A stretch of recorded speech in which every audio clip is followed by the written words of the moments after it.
La mayoría de las personas cree que la resurrección de Lázaro de Betania fue simplemente un milagro impresionante, una demostración de poder que solo buscaba consolar a unas hermanas afligidas y validar la divinidad de Jesús ante la multitud.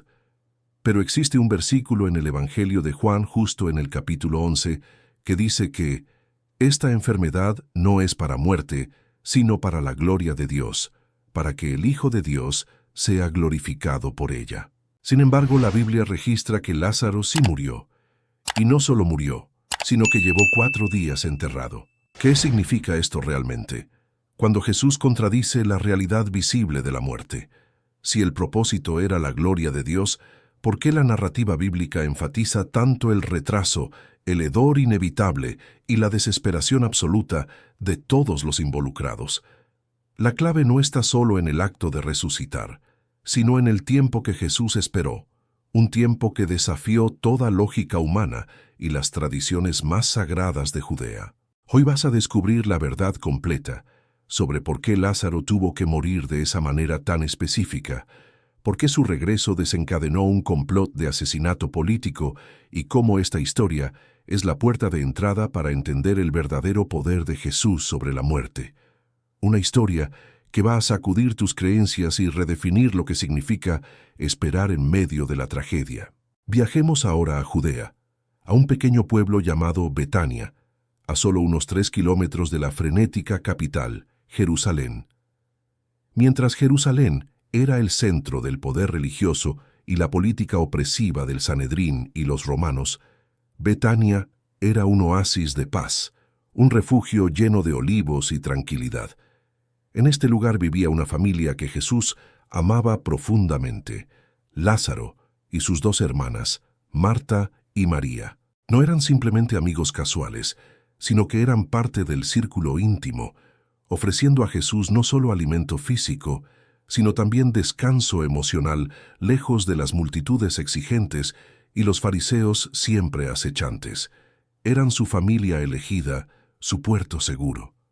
Es crucial entender que en el mundo judío de la época, la amistad profunda y desinteresada era vista como un tesoro divino.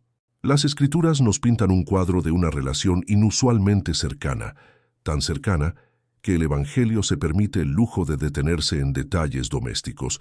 Marta, la práctica, siempre ocupada en el servicio; María, la contemplativa, postrada a los pies del Maestro; y Lázaro, el anfitrión, el compañero varón que permitía la decorosa convivencia de Jesús en su hogar. En el verano sofocante, cuando el polvo se levantaba pesado sobre los caminos de piedra, Betania ofrecía una sombra refrescante y el aroma de pan recién horneado. Pero esa paz pronto sería fracturada por la realidad ineludible del dolor humano. El contexto político y social de esta historia añade capas de peligro incalculable. Jesús en ese momento estaba en Perea, al otro lado del río Jordán, un lugar más seguro después de que los líderes judíos en Jerusalén intentaron apedrearlo por supuesta blasfemia. La tensión era máxima. Un regreso a Judea era sinónimo de sentencia de muerte, una verdad que los discípulos entendían con una claridad espantosa. Y entonces el inevitable mensajero llegó. Un joven, amigo de la familia, recorrió los kilómetros bajo el sol implacable, su cuerpo cubierto de sudor y la desesperación grabada en su rostro. Había partido de Betania con una misión vital: encontrar a Jesús donde quiera que estuviera, cruzar el Jordán si era necesario, y entregar un mensaje lacónico pero devastador. Señor, he aquí, el que amas está enfermo. El mensajero no necesitaba detallar la gravedad de la enfermedad. El uso del título «el que amas» era un ruego silencioso, una apelación directa al vínculo emocional, una suposición de que ese amor garantizaría una respuesta inmediata y urgente. Piensen en el viaje de ese hombre, el peso del dolor de Marta y María sobre sus hombros, el miedo a la muerte, la carrera contra el tiempo. Cada paso resonaba con la urgencia, sabiendo que en cada hora que pasaba, Lázaro se acercaba irremediablemente al final. Cuando finalmente encontró a Jesús y sus discípulos, exhausto y sin aliento, su informe fue recibido con un silencio inicial y pesado. La noticia golpeó a los discípulos. Ellos conocían a Lázaro y sabían que si Jesús se movía, se movían hacia el peligro. La reacción de Jesús, sin embargo, fue la primera capa de este misterio impenetrable. En lugar de empacar inmediatamente o mostrar pánico, Jesús pronunció esa frase que confunde a teólogos y creyentes hasta el día de hoy. Esta enfermedad no es para muerte, sino para la gloria de Dios.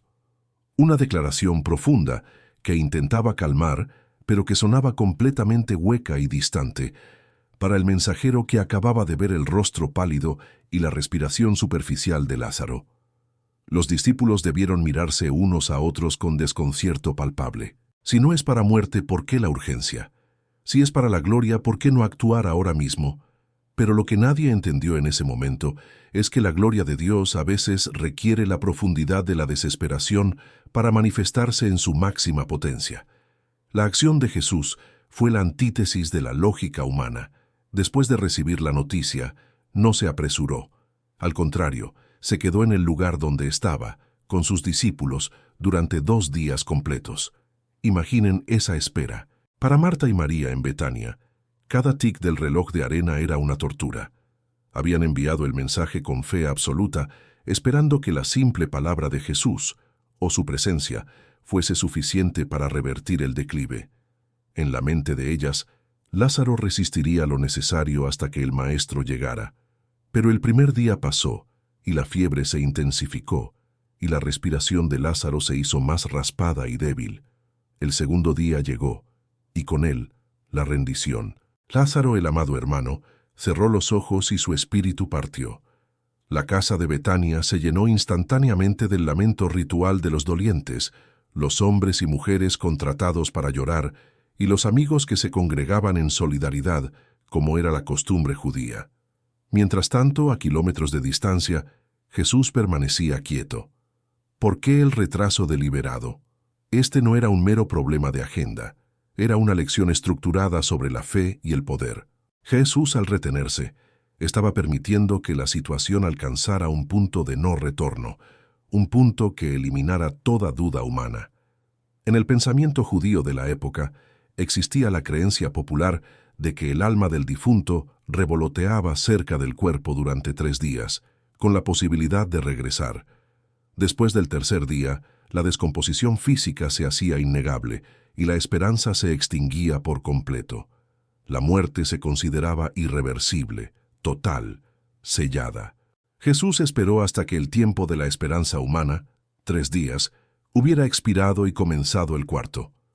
Finalmente, al cabo de 2 días, Jesús se dirigió a sus discípulos. Volvamos a Judea. La mención de Judea provocó una reacción inmediata de pánico. Tomás, siempre el pesimista brutalmente honesto, habló por todos.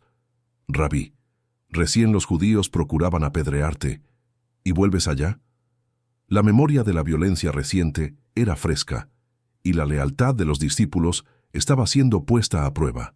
Regresar a Judea no era solo peligroso, parecía suicida, especialmente para ver a un amigo que, si Jesús hubiera actuado a tiempo, ahora estaría vivo. Pero Jesús desestimó sus miedos con una parábola sobre las horas del día, y luego soltó la segunda frase enigmática: «Nuestro amigo Lázaro duerme y voy a despertarle». Los discípulos, aferrándose a cualquier interpretación literal y segura, respiraron un suspiro de alivio colectivo. Ah, si solo duerme, es una simple sanación. No hay peligro. Pero Jesús, con una paciencia didáctica, tuvo que ser brutalmente claro. Lázaro ha muerto. El silencio que siguió a esa declaración debió ser atronador, interrumpido solo por el crujido de las sandalias sobre la tierra. Y aquí viene el giro, la parte que revela la intencionalidad del retraso. Y me alegro por causa de ustedes de no haber estado allí, para que crean. Jesús no se alegraba de la muerte de su amigo, sino de la oportunidad que esa muerte creaba. Una oportunidad de manifestar un poder tan irrefutable que trascendería cualquier duda o cualquier argumento teológico.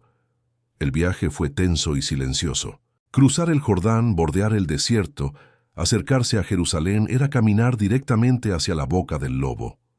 Cuando llegaron a las afueras de Betania, ya habían pasado 4 días desde la muerte de Lázaro. La casa estaba atestada de personas. La costumbre dictaba que los dolientes de Jerusalén viajaran para ofrecer consuelo.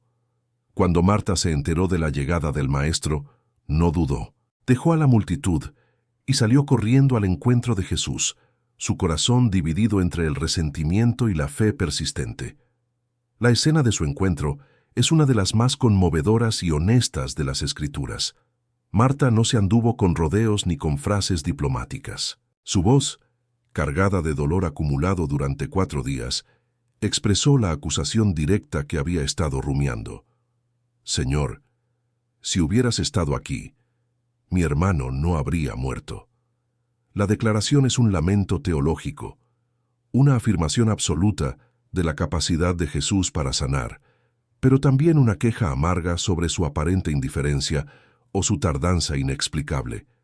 Ella reconoció el poder de él, pero cuestionó su voluntad o su tiempo. Jesús no la regañó por su falta de fe, reconoció su dolor. Él respondió con una promesa inmediata: «Tu hermano resucitará». Marta, sin embargo, interpretó esto a través del lente de la teología estándar. «Yo sé que resucitará en la resurrección, en el día postrero», respondió ella, refiriéndose a la creencia farisea sobre el fin de los tiempos, un consuelo frío pero cierto. Ella lo empujó hacia el futuro porque el presente era irrecuperable, pero Jesús la detuvo, pronunciando una de las 7 declaraciones de «Yo soy» más monumentales. «Yo soy la resurrección y la vida. El que cree en mí, aunque esté muerto, vivirá». Aquí, la lección se elevó del plano de la curación física al plano de la metafísica divina. Jesús no estaba diciendo «yo doy la vida». Él estaba diciendo «yo soy la vida misma», la fuente de la existencia y la victoria sobre la no existencia.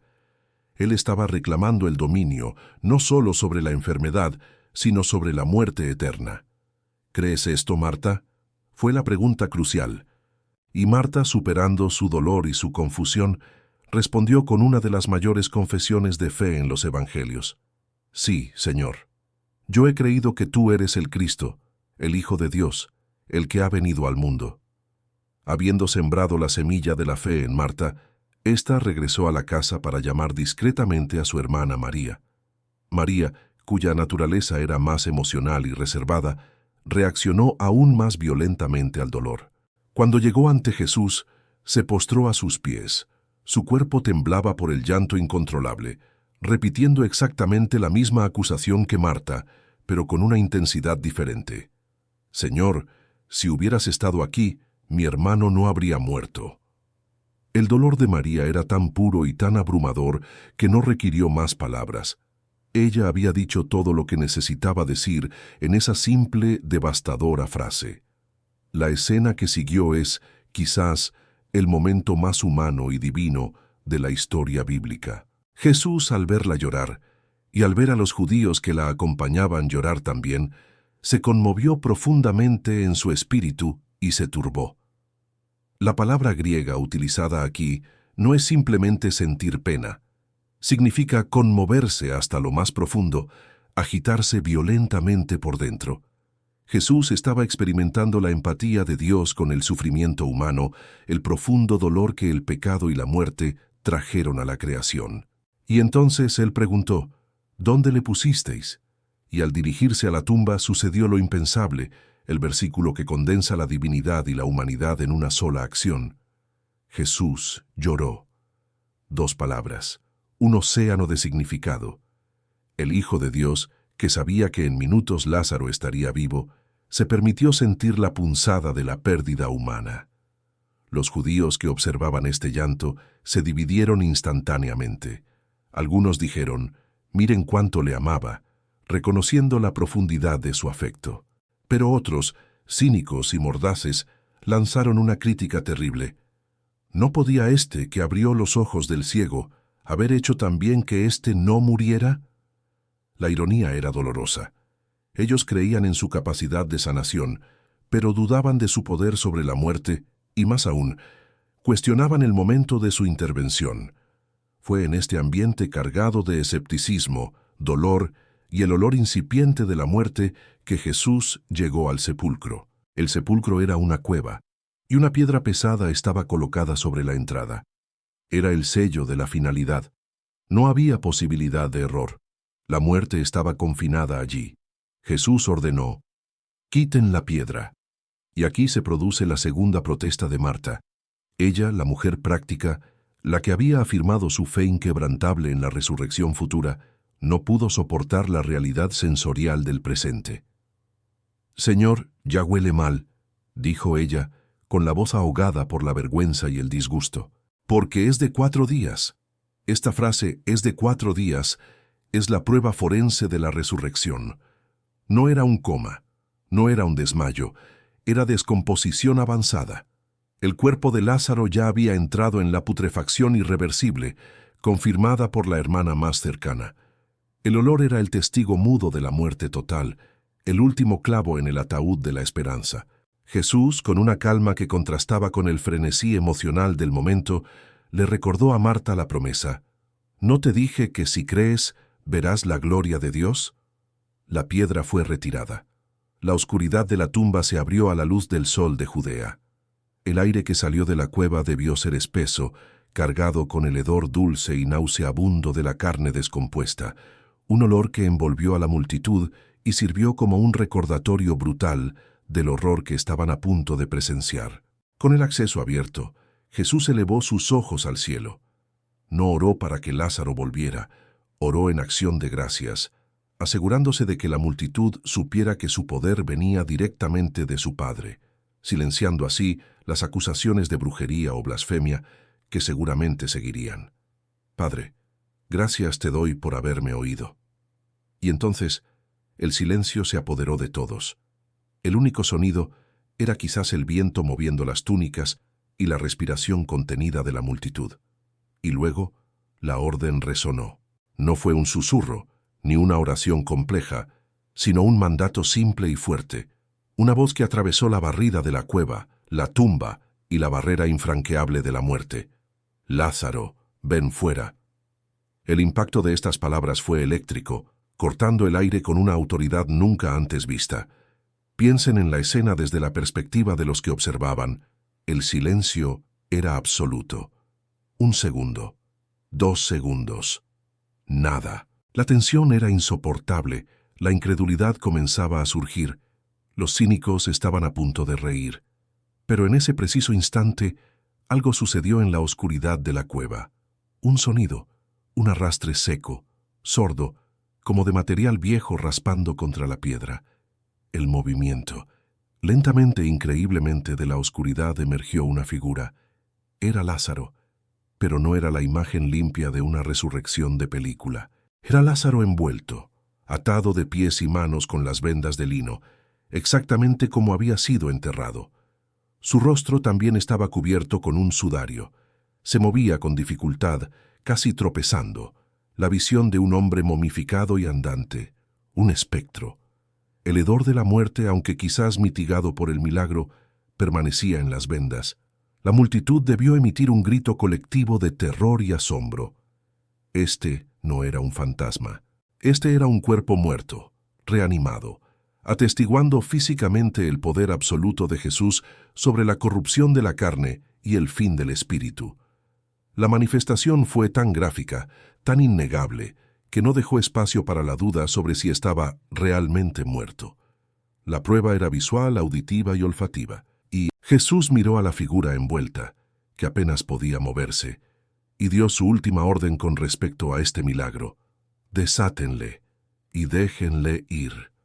Las manos temblorosas de Marta y María, y quizás de algunos discípulos, se apresuraron a cortar y desatar las vendas que habían sellado la muerte de su hermano.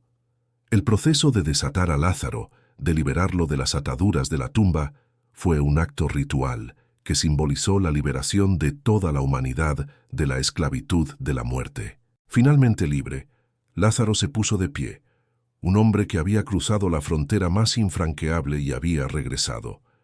La alegría y el asombro debieron inundar a las hermanas, una mezcla histérica de risas, lágrimas y quizás un poco de miedo ante lo inexplicable. El impacto de este evento no se limitó a las lágrimas de una familia. Fue un terremoto político y teológico. La resurrección de Lázaro, a diferencia de otras sanaciones, ocurrió a solo 3 kilómetros de Jerusalén, frente a una gran multitud de testigos, muchos de los cuales eran líderes judíos que habían venido a consolar a la familia y ahora se encontraban con un milagro innegable. Las consecuencias fueron inmediatas y catastróficas para Jesús. Muchos de los judíos que habían presenciado la escena creyeron en él y se hicieron seguidores. Pero tal como en el drama humano, un grupo significativo de testigos, en lugar de creer, se apresuró a ir a Jerusalén, directamente a los fariseos, para reportar detalladamente lo que Jesús había hecho. El reporte no era solo un chisme, era una denuncia formal de un evento que amenazaba el orden establecido. Los sumos sacerdotes y los fariseos convocaron de inmediato una reunión de emergencia del Sanedrín, el máximo tribunal religioso y político de Judea. La atmósfera en la sala del Sanedrín debió ser de pánico contenido. Ellos ya habían visto los milagros menores, las sanaciones de ciegos y paralíticos, pero esto era diferente. La resurrección de un hombre de 4 días de muerto no era solo un milagro, era una declaración de poder divino que colocaba a Jesús en conflicto directo con la autoridad de Moisés y, lo que era más importante para ellos, con el poder de Roma. La transcripción de esa reunión registrada en Juan es escalofriante por su pragmatismo político. Ellos se preguntaron, ¿qué haremos? Porque este hombre hace muchas señales. Si le dejamos así, todos creerán en él, y vendrán los romanos, y destruirán nuestro lugar santo y nuestra nación. Su miedo no era teológico, sino político. Ellos no temían a Dios, temían a César. Si Jesús continuaba atrayendo multitudes con actos tan espectaculares, el movimiento mesiánico se hincharía hasta un punto en que Roma lo percibiría como una amenaza de insurrección. La respuesta de Roma a cualquier revuelta era la aniquilación total, tal como sucedería unos 40 años después. Para los líderes, su prioridad era la supervivencia institucional de su nación, incluso si eso significaba sacrificar la verdad y la justicia. Y entonces Caifás, el sumo sacerdote de aquel año, pronunció la profecía involuntaria y terrible: «Ustedes no saben nada, ni consideran que nos conviene que un solo hombre muera por el pueblo, y no que toda la nación perezca». Caifás articuló la solución con una frialdad brutal. Jesús debía morir. El milagro destinado a traer la gloria a Dios y vida a un hombre se convirtió en la sentencia de muerte del Salvador. ¿Y qué pasó con Lázaro en todo esto? De ser un humilde anfitrión, se convirtió en el hombre más famoso y peligroso de Judea. Él era la prueba viviente e irrefutable. Su mera existencia era una amenaza existencial para el Sanedrín. Imaginen la vida de Lázaro después de su resurrección. Él no regresó a una vida normal, regresó a una vida de celebridad forzada y de peligro constante. ¿Cómo se sentiría al saber que había estado muerto, que había olido el hedor de su propia putrefacción? Las Escrituras no nos dan un diario íntimo de Lázaro, pero podemos imaginar la profunda, inalterable transformación en su perspectiva. Él había visto lo que había más allá. Él era la única persona viva en Judea que podía atestiguar la resurrección con esa especificidad. Y esta realidad, este testimonio corpóreo, se convirtió en el centro de la próxima controversia. 6 días antes de la Pascua, Jesús regresó a Betania para una cena. Era una celebración íntima, un banquete de acción de gracias. El lugar de honor en esa cena no fue para Jesús, sino para Lázaro. Juan nos dice que Lázaro estaba sentado a la mesa con él. Esta es una imagen poderosa y deliberada. El resucitado, sentado, comiendo, disfrutando de la vida. Él era el centro de atención, el trofeo de la gracia divina. En un momento icónico de esa cena, María, en un acto de devoción extravagante que sellaría su nombre en la historia, ungió los pies de Jesús con un perfume de nardo puro, un gesto que Judas Iscariote inmediatamente condenó bajo el pretexto de que el dinero debería haberse dado a los pobres, aunque su verdadero motivo era el robo. Pero en el contexto de la resurrección, el verdadero foco de la noche no era el perfume, sino Lázaro. La noticia de la presencia de Lázaro en la cena se extendió como un reguero de pólvora. Grandes multitudes de judíos no solo vinieron a ver a Jesús, sino, crucialmente, a Lázaro, a quien había resucitado de los muertos. Lázaro se había convertido en un imán humano, una atracción que desviaba a la gente de las sinagogas y las llevaba directamente al poder de Jesús. Los líderes religiosos observaron esto con horror creciente. Lázaro era un problema que no podían ignorar ni desacreditar. Su testimonio era demasiado sólido. El resultado de esta presión se registró en una frase escalofriante. Pero los principales sacerdotes acordaron dar muerte también a Lázaro. El plan era eliminar al Mesías y a su prueba más contundente.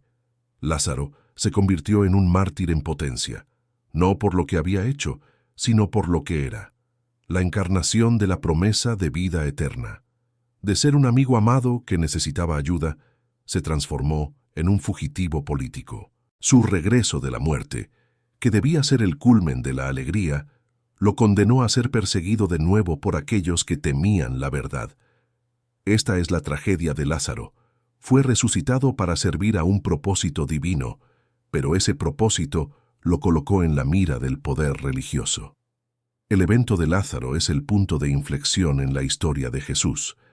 Antes de esto, los líderes lo consideraban una molestia. Después de esto, lo consideraron una amenaza existencial que debía ser eliminada de inmediato. La resurrección fue la gota que colmó el vaso del Sanedrín. La intensidad del relato, la desesperación de Marta, el llanto de Jesús y la profecía de Caifás, todo converge para establecer la inevitabilidad de la crucifixión. Pero volvamos a la pregunta central que Jesús planteó en ese valle de la muerte. ¿Por qué esperó 4 días? La respuesta está imbricada en la teología y la estrategia. Primero, la razón pragmática, la que elimina toda duda. Al esperar el 4.º día, Jesús refutó la creencia popular judía de que el alma podía regresar en los primeros 3 días. Lázaro no fue revivido de un estado de latencia o coma, fue resucitado de la putrefacción total. Esto hizo que el milagro fuera irrefutable y lo elevó más allá del alcance de cualquier mago o sanador ordinario. La podredumbre era el sello de la obra de Dios. Segundo, la razón teológica. Jesús utilizó este evento para ilustrar su dominio sobre el tiempo y la existencia. Cuando le dijo a Marta, «Yo soy la resurrección y la vida», estaba redefiniendo el concepto de resurrección. Para Marta, la resurrección era un evento futuro, algo que sucedería en el día postrero. Para Jesús, la resurrección era una persona, su persona, y estaba disponible en ese mismo momento. Esto significa que la esperanza de la vida eterna no está relegada a un futuro distante, sino que comienza en el presente, a través de la fe en Él. Lázaro se convirtió en un ensayo general de la resurrección final de todos los creyentes. Tercero, la lección de la fe en el tiempo de Dios. El dolor de Marta y María provino de un error de cálculo. Esperaban que Jesús cumpliera su promesa en su horario. Pero el tiempo de Dios, Kairos, raramente coincide con nuestro tiempo, Cronos. El retraso de Jesús, aunque doloroso y humanamente inexplicable, fue diseñado para producir una fe más profunda y gloriosa. Había sanaciones menores que se podían hacer inmediatamente, pero para la gloria máxima se requería una muerte absoluta. El sufrimiento de la espera de las hermanas se tradujo en una manifestación de gloria incalculable para el mundo. La lección para nosotros, la audiencia de hoy, es que la espera en la vida, el momento de la desesperación absoluta, donde ya huele mal, es precisamente el momento en que Jesús está preparando la manifestación de su poder más grande. La historia de Lázaro también nos obliga a distinguir entre la resurrección y la resucitación. Lázaro fue resucitado, o más precisamente, resucitado. Regresó a su vida mortal. Volvió a comer, a respirar, a envejecer y eventualmente moriría de nuevo. Él experimentó un milagro temporal para demostrar un poder eterno. Jesús, por otro lado, experimentó la resurrección. Él no regresó a una vida mortal. Él trascendió la muerte, regresando en un cuerpo glorificado que no está sujeto a la enfermedad, el dolor o la muerte de nuevo. Lázaro fue un espejo, un tipo, que apuntaba al evento cósmico que estaba por venir. Lázaro demostró que Jesús podía revocar la muerte. La resurrección de Jesús demostró que Él la había conquistado para siempre. La verdadera historia de Lázaro no es solo sobre un hombre que volvió de la tumba, sino sobre la decisión política que su regreso forzó y el profundo significado teológico que el retraso impuso. Es la historia de cómo la mayor manifestación de amor y poder de Jesús desencadenó la cadena de eventos que llevó a su propio sacrificio. Lázaro se convirtió en el eslabón perdido entre los milagros y la cruz. Su vida, después de ese momento, fue un testimonio constante. La tradición posterior, aunque no está en las Escrituras, sugiere que Lázaro tuvo que huir de Judea y que continuó su ministerio. Pero la Escritura, con su brutal honestidad, nos lo deja como el hombre que estaba sentado a la mesa, el recordatorio silencioso de que incluso cuando la vida está totalmente muerta, envuelta y hedionda, Jesús sigue siendo la resurrección y la vida. Este relato es un llamado a examinar dónde están nuestros propios Lázaros, esas áreas de nuestras vidas, nuestros sueños o nuestras esperanzas que han estado muertas por más de 4 días. Tal vez usted siente que su situación ya huele mal, que la lógica y el tiempo han dictaminado que no hay retorno. Pero la historia de Betania es el recordatorio supremo de que Jesús actúa con una perspectiva que trasciende el tiempo, el hedor y la desesperación. Él no teme a la muerte absoluta. De hecho, a menudo la requiere para manifestar su gloria. Su llanto ante la tumba muestra su empatía por nuestro dolor, pero su mandato, Lázaro, ven fuera, demuestra su autoridad inmutable sobre aquello que nos parece irreversible. Hoy, les desafío a soltar la fe pragmática de Marta, que solo mira al futuro, y a abrazar la fe audaz que confiesa que la resurrección no es algo que vendrá, sino alguien que está presente. ¿Qué piedra necesita remover usted hoy para permitir que la vida hable a su propia tumba? La verdad de Lázaro no es solo historia. Es la promesa del poder de Dios manifestado en el momento más oscuro. Si esta poderosa historia ha sacudido su comprensión de la fe y el poder de Jesús, asegúrese de dejar su comentario abajo. Quiero leer su opinión. ¿Cuál cree usted que fue el pensamiento de Lázaro al ser desatado? Denle un buen me gusta a este video.